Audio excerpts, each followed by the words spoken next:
que me projetou aqui do Estado foi justamente o jornal.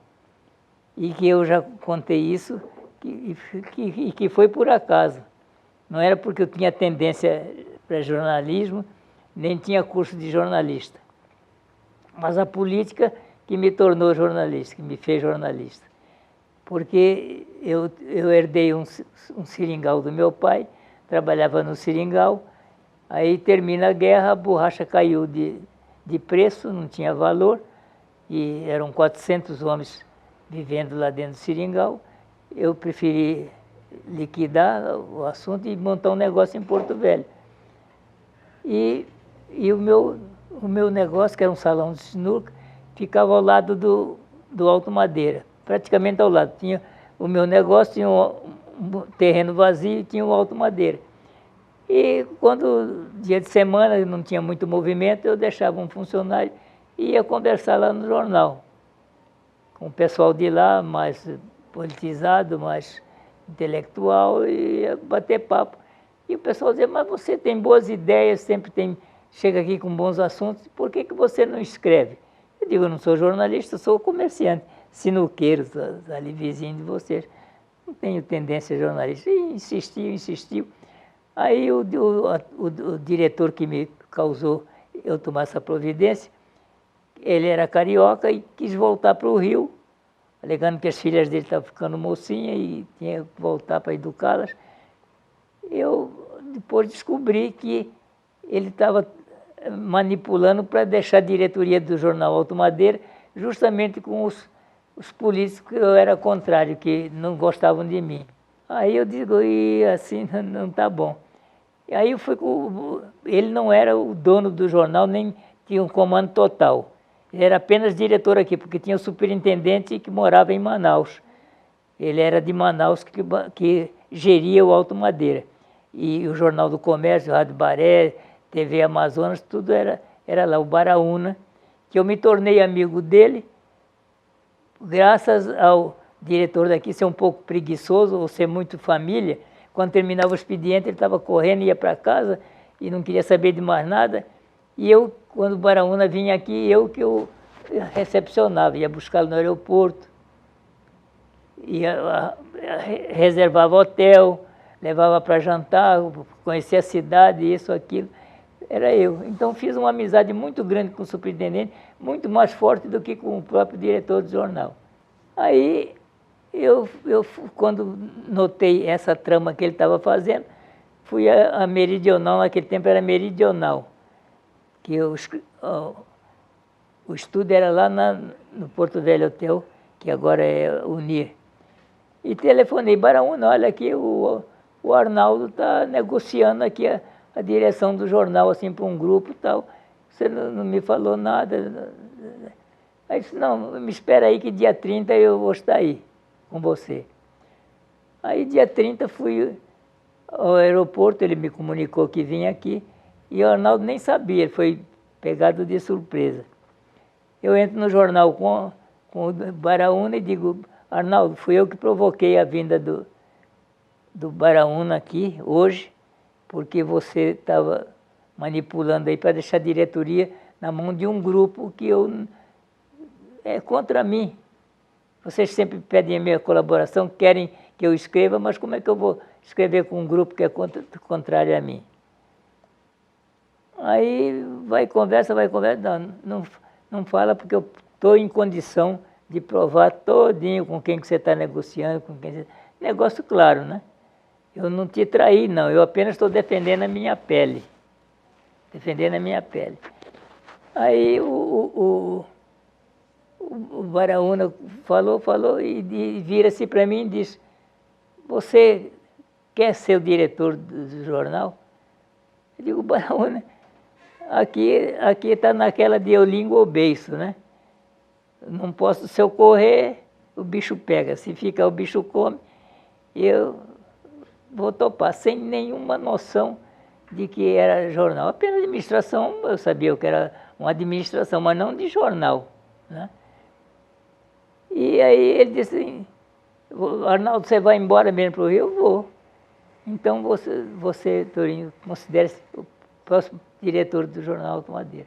foi como eu fiquei no jornal, na direção do jornal, por circunstância de defender a pele.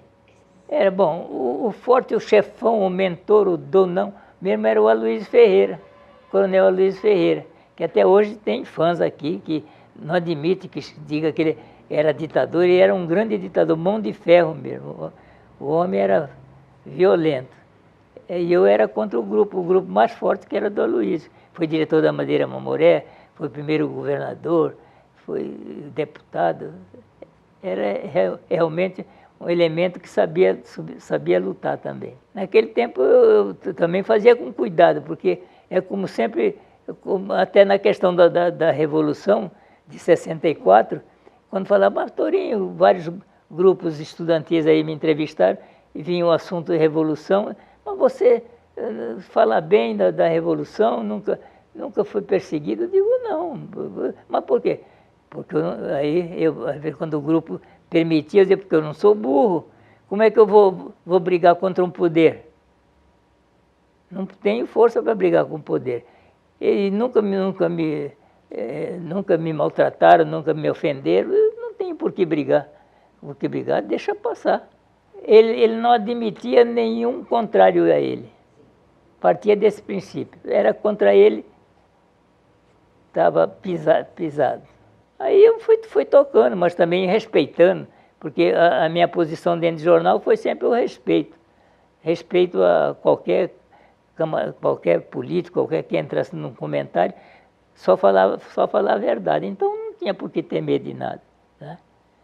A não ser essas pressões que podem vir por debaixo do pano, mas eu não tinha medo porque estava falando a verdade. Nessa época, Porto Velho era pequeno, só tinha mesmo de jornal o Alto Madeira, depois que veio o Guaporé e outro jornalzinho que nascia, morria e desaparecia. Mas era bom, tranquilo.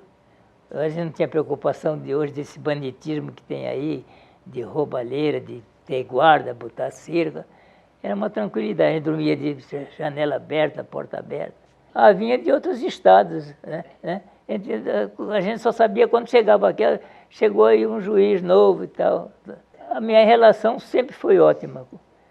Nessa parte com a justiça eu nunca tive, tanto que eu tenho uma comenda importante aí da justiça. Eu fui inclusive juiz trabalhista aqui, um período, fui juiz trabalhista. Mas do Aloysio, ela perguntou por que se eu tinha sofrido alguma coisa. Eu só ia sofrer num atentado de um grupo de mulheres, que era para me desmoralizar.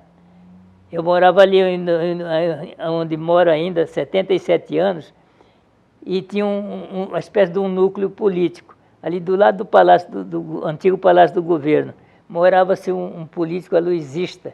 E ali eles faziam reuniões e tal. E quando foi um dia, eu estava em casa, chegou um cara com uma muleta, eu estava cansado, que ele era ladeira, disse, Torinho, olha, não passa por ali, na casa do Abelardo Castro, porque tem um grupo de mulheres, vinha subindo a ladeira, cansado, e parei, sentei no muro, escutei, lá está um burburinho danado, diz que vão te pegar, vão te dar uma pisa lá de cinturão, e nessa pisa de cinturão, vinham os homens que estavam lá atrás para dar suporte, né? E acabavam me quebrando todinho, né? Aí eu digo, é mesmo? É. Aí eu digo, bom, eu vou sair aqui pela maçonaria e desço, vou me embora para o jornal. Mas quando eu vinha saindo, vinha passando um táxi. Naquele tempo tinham 3 táxis. Um carro normal, de luxo, que era de um motorista chamado Persílio, me lembro ainda o nome dele. E mais um jipe e tal. Aí eu fiz sinal, o Persílio parou, conhecia muito o Persílio, a cidade era pequenininha assim, para dizer que eram 3 táxis que tinha. Aí fiz sinal, ele parou, eu digo, Persílio, olha, hoje eu vou andar com você, vou aqui atrás, mas você não para, você vai descer reto para o jornal sem parar. Nem que faça um sinal, você não para. Tá bom? Tá bom. Aí fui no banco de trás, do lado que tinha a casa. Quando chegou bem perto, eu botei botei a cabeça assim, Ai! Foi aquele grito aí, chamaram nome, palavrão e tudo. Mas eu estava dentro do carro, digo, agora pode pisar no acelerador. Aí fui para o jornal. E deixei de passar por ali para não me arriscar, né? Quer dizer, iam me dar uma surra. Por causa dos comentários que eu fazia, mas comentários certos e justos. Como não podiam me processar, porque não tinha motivo para me processar, que eu me dar uma pisa, me silenciar através do medo, da ameaça, né? Se tinha muito trabalho, eu estava instalando a comarca, né? Instalando a comarca, até que parece que foi, o Fuad foi o primeiro desembargador aqui, né? Ele é paraense, se dava muito comigo desde que ele chegou aqui, que era advogado. Nós tínhamos um relacionamento muito próximo, muito mesmo, eu com o Fuad Darwish. E os outros juízes iam chegando e eu ia conhecendo. Jornal na mão e tal, um bom relacionamento com todos eles. O regime militar só caçava quem contrariava os interesses dele. Só caçava quem contrariava os interesses. Se você era contra a política dele e ele tinha condição de caçar, caçava. E eu, por que eu nunca sofri pressão? Porque eu recebia recados. Olha, seu Euro, vinha sempre um oficial falar comigo, dizer, o senhor está proibido de publicar esta matéria, fazer qualquer comentário sobre esta matéria. Eu não fazia. Eu sabia que se eu fizesse eu ia preso, ia fechar o jornal. Qual era a vantagem que eu tirava disso? Por isso que eu disse uma vez para um grupo, eu não era burro. Se eu fizesse, eu tinha certeza que o jornal fecharia. Ah, sofreu censura. E depois, por incrível que pareça, o governo da Revolução foi feito dentro da redação do Alto Madeira. Foi feito dentro da redação do Alto Madeira. O capitão que veio aqui, que é Anacreonte, olha aí, me lembrei o nome assim por acaso. Anacreonte que veio instalar aqui o governo, se deu muito comigo. Um dia, à noite, eu estava lá fechando o jornal e aquele militar passando para cima e para baixo, depois aí ele entrou. Que é o jornal Alto Madeira? Eu digo, aqui é a redação do Alto Madeira.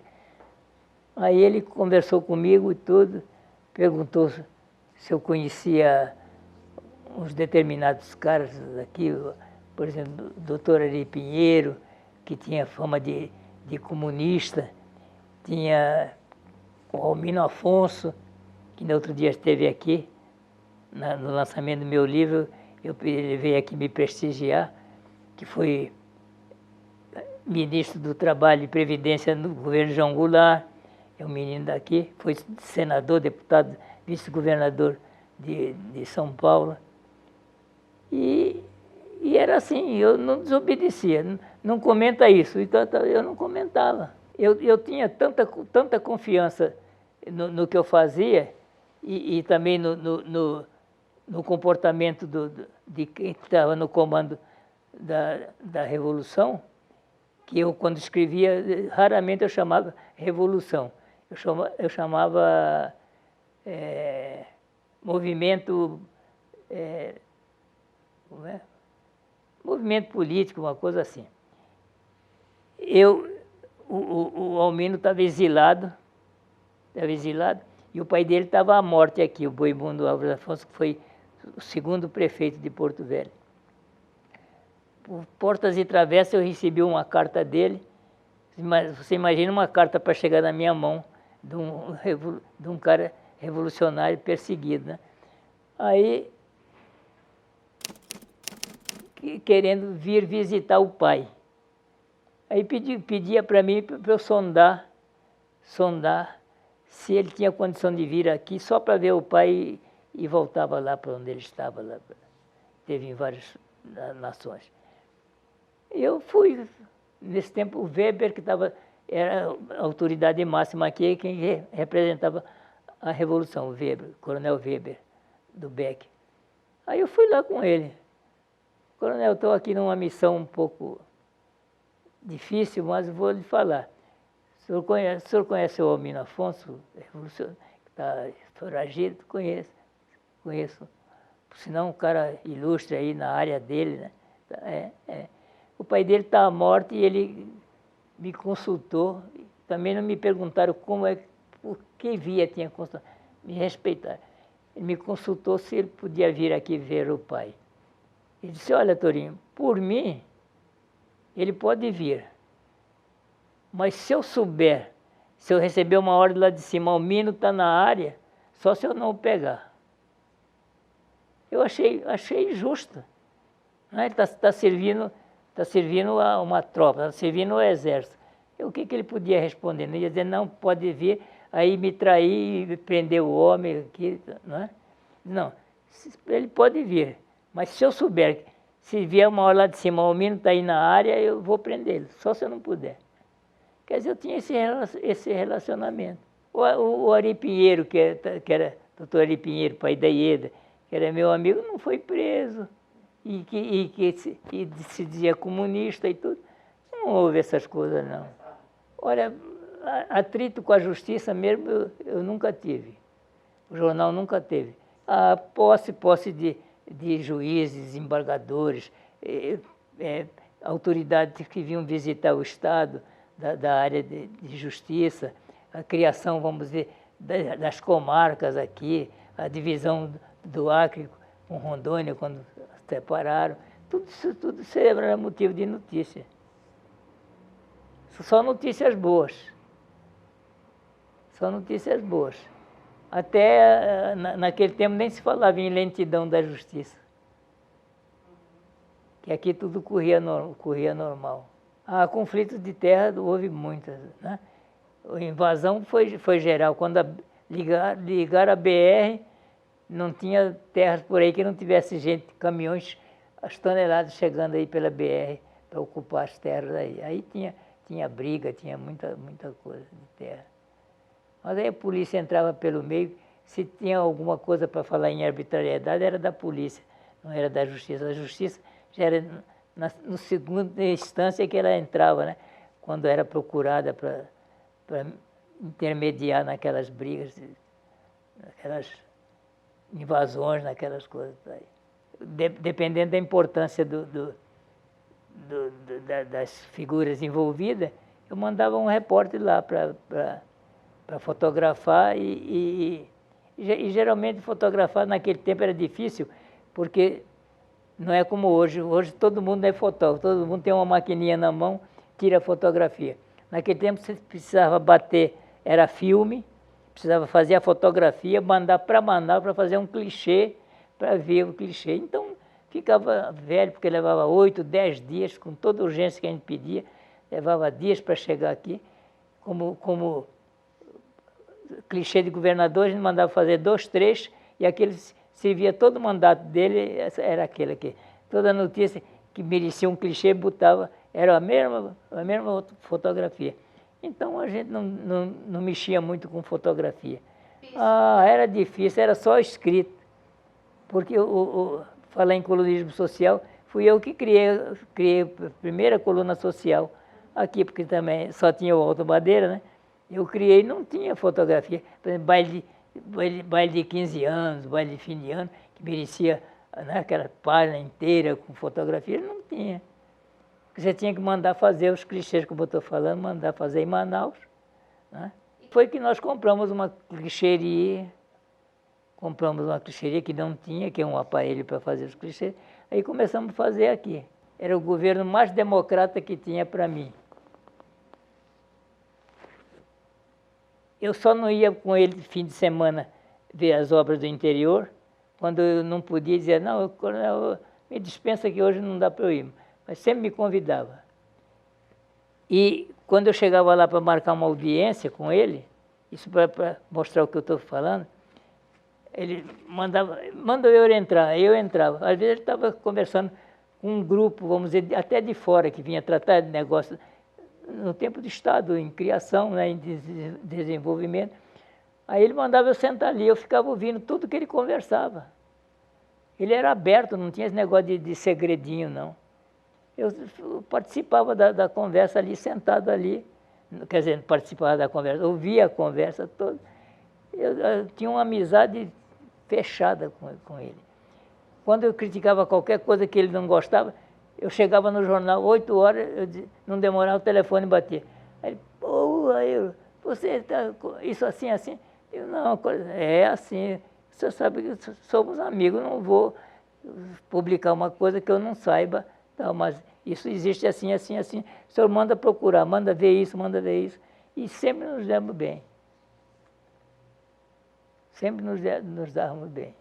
Quando ele era advogado, ele tinha um escritório bem na rua onde eu tinha o meu negócio. Então sempre eu passava por lá, entrava lá, conversava com ele e tal. Então, depois que ele foi convidado, né, para ser desembargador, né?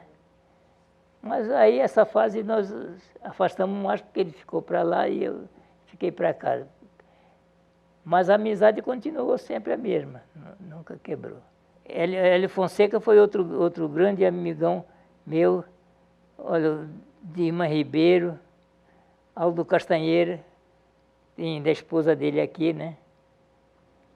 Também foi meu amazonense, eu já conheci ele de Manaus, o Aldo Castanheira, quando estava estudando. Francisco César Soares de Montenegro também, José Clemenceau Pedrosa Mota. O Clemenceau uma vez até que foi... Eu tive um caso com o Clemenceau, estavam numa reunião lá no fórum, não nesse moderno aí, não. Me chamaram, Heitor, vem cá. Me perguntaram, foi um fato que não está me vindo à memória agora. Se eu lembrar daqui do final, eu conto. E muitos tinham conhecimento superficial, né? Mas outros eu conversava muito, privava da amizade. Muitos daqui, aniversários de família, me convidavam, eu ia. Relacionamento mesmo, bom, puro. Meu pai veio para cá como agente fiscal do norte de Mato Grosso, para montar agências que só o Amazonas que comia todos os impostos que saía daqui, é o Amazonas que comia, que arrecadava. Então o meu pai veio para cá para botar, porque vinha borracha, castanha, e pé-cacanha, e pele silvestre, tudo que saía de lá, o Amazonas que comia. Então ele veio instalar, primeiro ponto que nós viemos para cá, 4 meses de viagem de Corumbá para cá, para Santa Fé, no Médio Guaporé. Aí chegou lá, instalou a agência de lá, aí nomearam um substituto para o meu pai. Naquele tempo você estava fazendo curso elementar, era transferido, tinha que esperar, onde você chegasse, tinha que esperar o início do outro ano para começar. E nisso eu fui sempre atrasando. Por exemplo, em Santa Fé não tinha professor. A maioria das 7 casas que tinha em Santa Fé era um pessoal analfabeto. Eu estudava, o meu pai ia para o escritório 7 horas, e eu 7 horas estava numa mesinha do lado ali, e ele me ensinando alguma coisa, minha mãe vinha também, olhava. Foi assim, depois que eu vim para Guajará-Mirim, estudar em Guajará-Mirim, na casa do professor Carlos Costa. Meu pai acertou com ele, eu fui para a casa dele, estudei lá. De Guajará-Mirim, meu pai foi para Calama, para fundar agência em Calama, por causa dos produtos que descia do Jamari ali, borracha, tudo que descia. E assim, então eu não parava, fui crescendo, a idade subindo e eu sem estudar. Porque da onde eu saía, tinha que esperar o próximo ano para poder me matricular. Vocês devem saber disso. Agora, na hora de sair, né, já sai com uma transferência para um colégio. Pronto, seguro. Então, eu fiz o ginásio já burro velho, como se diz. Não tenho, só fiz mesmo o ginásio.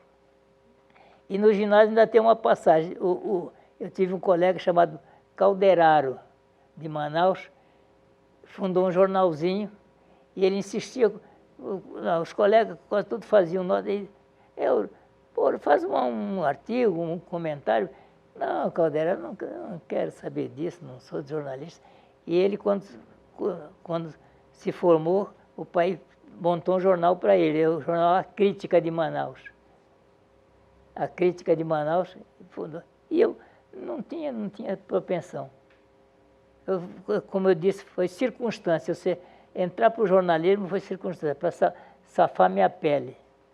Fui juiz classista, já como velhão. E classista patronal lá dos patrões, né? Quer dizer, geralmente é para defender o interesse do patrão. Mas eu não sei se com esse meu gênio, eu sempre estive do lado do mais fraco.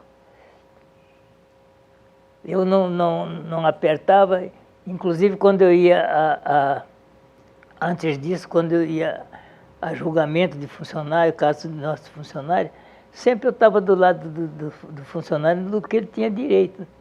Nunca pressionei, nunca fiz. Tanto que eu tenho uma condecoração aí que me orgulha bastante, que é essa da Justiça do Trabalho aí, da 14ª. Né? Porque eu estava sempre do lado do mais fraco. Correu muito isso aqui no estado, no território, antes que ele teria mandado matar, porque o tenente Fernando disse que iria fazer uma denúncia do Aloysio, que teria, em Belém, teria feito descer um trator D8 para ir para uma propriedade que ele tem no Pará, que tinha ouro, que o trator ia lá para escavar, né? Não precisa de explicação.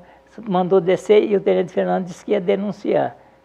E aí o tenente Fernando chega aqui, no quilômetro 90 ali em São Pedro, desapareceu, saiu para ouvir, diz que cantar uma pomba, nós temos umas aves e tal. Aí saiu e não voltou mais.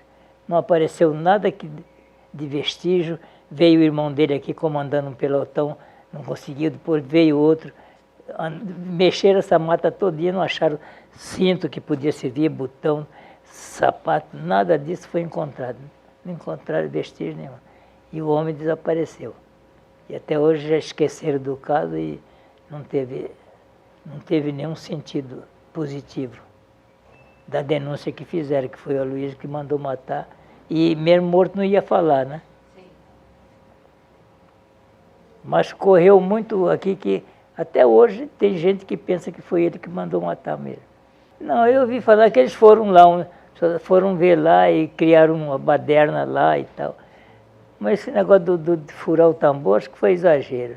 Agora o caso que consta do Aloysio também, que ele mandou matar, foi o padre Peixoto. Que aqui, quando a gente, depois desse caso, quando a gente pediu um café no boteco, põe um peixotinho aí para mim. Quer dizer, era um cafezinho. Porque o Peixoto, o padre Peixoto teve a ingenuidade de sair da paróquia dele para ir à casa dele, que era lá embaixo, ali onde é o mercado central ali, por ali, era uma casa construída pelos ingleses, dizer que ia a Belém. Nesse tempo, Belém, Rondônia era subordinada a Belém, a Receita Federal. Depois passou o tempo, foi em Manaus, depois que instalou aqui. Dizer que ia denunciar o irmão dele, que era tesoureiro da Madeira Mamoré, de umas notas falsas que correram aqui em Porto Velho. Que ele tinha comprovação. Aí, nisso aí, mandaram servir um café para o Peixotinho, e o Peixoto foi nesse café, caiu morto. Essa é a conversa, e não tem quem não diga que não foi, né? Mas, como eu disse que ele era mão de ferro, mandava mesmo aqui, ninguém provou nada, ninguém. Não sei se a gente pode nem falar, o fato é que não aconteceu nada. Eu acho que aqui a justiça sempre foi muito respeitada, muito querida, e nunca vi atrito assim, ou difamação contra magistrados aqui, nunca vi mesmo assim. sempre foram respeitados, sempre houveram os júris, tudo correu bem, não tem nada a falar. Todo mundo saiu daqui muito bem aposentados, que tiveram por aqui, foram embora. Outros ficaram por aqui até mais tempo, ficaram advogando. Eu acho que a justiça sempre se deu bem aqui. Falar em falcatruas e coisas, não sei de nada, não. O Rondônia depois foi subordinado ao Acre, né? Era ligado ao Acre, né? Depois veio a independência do Acre. Hoje temos uma bonita sede ali. O que eu tenho a falar é que eu com a justiça sempre me dei bem, achei que sempre ela trabalhou bem, que não tenha nada assim de escândalo que eu possa mencionar. Olha, teve assim, um desembargador fez isso, aquilo. Não tem, sinceramente não tem. Não é que eu queira dissimular ou esconder, não tem. E eu sempre me dei com a área do pessoal da justiça. Agora tem uma neta aí que é juiz aí e parece que não é muito mole não, né? O interessante quando ela saiu daqui, se eu contar com uma advogada quando voltar, uma advogada boa, então, não, vou que advogada nada, vou voltar aqui juíza. Mas juíza para ganhar ordenadinho, ainda faria ser ordenadinho. Que eu sei que no padrão geral sempre é uma boa remuneração, não é isso? Eu vou ganhar ordenadinho, numa causa pode ganhar 300, 200 mil, numa causa aí, tanta gente aí, comerciante, empresário, dono de terra, tudo isso tem dinheiro. Não, eu vou voltar juíza, E não é que voltou? Já tinha feito concurso em Cuiabá, passou em Cuiabá e passou aqui. O meu relacionamento com a justiça foi sempre bom. Respeitoso, bom. Olha, não tenho queixa, não.